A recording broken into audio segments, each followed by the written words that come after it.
You know, in the high-stakes world of AI and semiconductors, we've all heard the big names: NVIDIA, Apple, TSMC.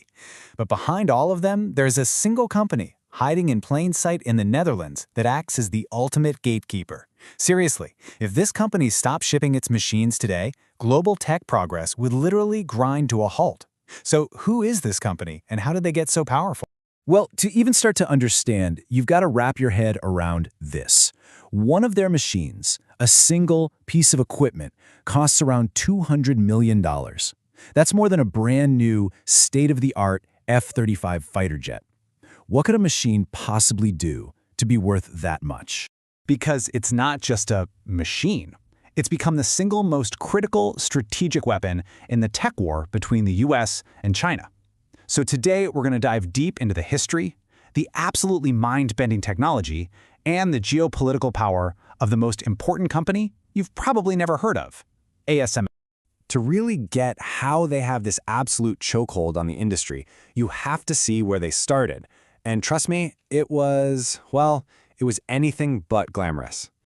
So ASML, that stands for Advanced Semiconductor Materials Lithography, was born back in 1984. It was a joint venture, and they started with just 31 employees in a leaky shed. For years, they were the ultimate underdogs, getting completely crushed by the Japanese giants, Nikon and Canon. But then, in the early 90s, they made a call that would literally change the world. They bet the whole company on one seemingly impossible idea. And this was their North Star, Moore's Law, right? The idea that computing power has to double roughly every 2 years. While all their competitors were playing it safe, making small improvements, ASML's leaders knew that the relentless pace of Moore's Law demanded a radical leap. So they took the one path that pretty much everyone else thought was a scientific dead end. And that path led them to engineer a piece of technology so incredibly complex, it really does border on science fiction. This is where ASML didn't just get ahead, they created a gap so wide that no competitor has ever been able to cross it. Okay, so here's the fundamental problem they had to solve. To make smaller, more powerful chips, you have to draw these impossibly tiny circuits onto silicon. But the light everyone was using was, and I'm not kidding, literally too fat to draw lines any smaller than about 7 nanometers. ASML's answer? Spend 2 decades and billions of dollars to invent a whole new kind of light, extreme ultraviolet, or EUV, with a wavelength thin enough to sketch the future. Now, this is where it gets absolutely wild. How do you even make this light? Well, inside each of these machines, they fire a massive laser at a tiny droplet of molten tin, smaller than a speck of dust. And they do this 50,000 times a second. Every single hit creates a tiny star, a super hot plasma that flashes, and that flash gives them the EUV light they need. It's just a breathtaking act of controlled violence on a microscopic scale. And to guide that light, you need perfection. And I mean perfection. They use these mirrors, made by the German company Zeiss, that are probably the smoothest objects ever made by humans. Think about it this way. If you blew one of those mirrors up to the size of a continent, the biggest bump on it would be less than a millimeter high.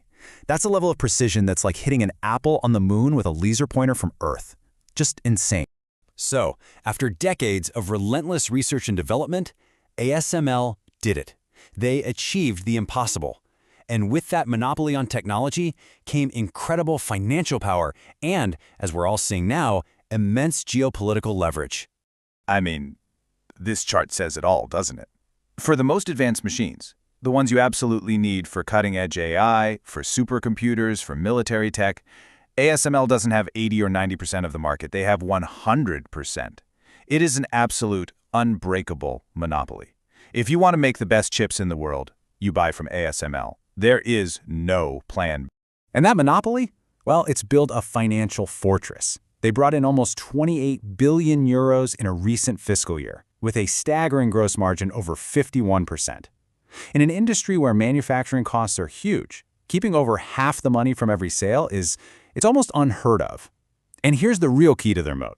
They pour 4 billion euros a year back into R&D, just making sure nobody can ever catch up.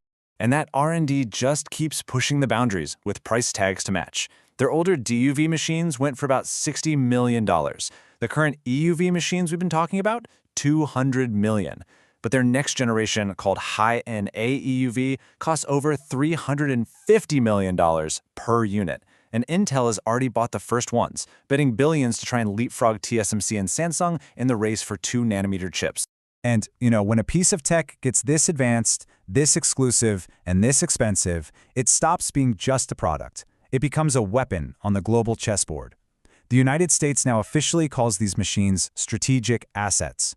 They've successfully pressured the Dutch government to block ASML from selling its best stuff to China, which has created this massive choke point on China's ambition to lead in AI. And while China is desperately trying to build its own, experts agree they are at least a decade behind, maybe even more. From 31 people in a leaky shed to a company that now basically dictates the pace of global innovation, it's an incredible story. And this quote just reframes the whole AI race perfectly, doesn't it? It's not just about who has the smartest software anymore, the physical hardware and the question of who can actually build it. That's what really matters. And for now, that answer is, and only is, ASML. So what happens next? Will Intel's huge bet on these next-gen machines pay off and bring America back to the top of the chip world? Or can China somehow pull off a technological miracle and break this chokehold? The answer to that question isn't just going to decide the future of the chip industry, it's going to shape the entire geopolitical landscape for decades to come.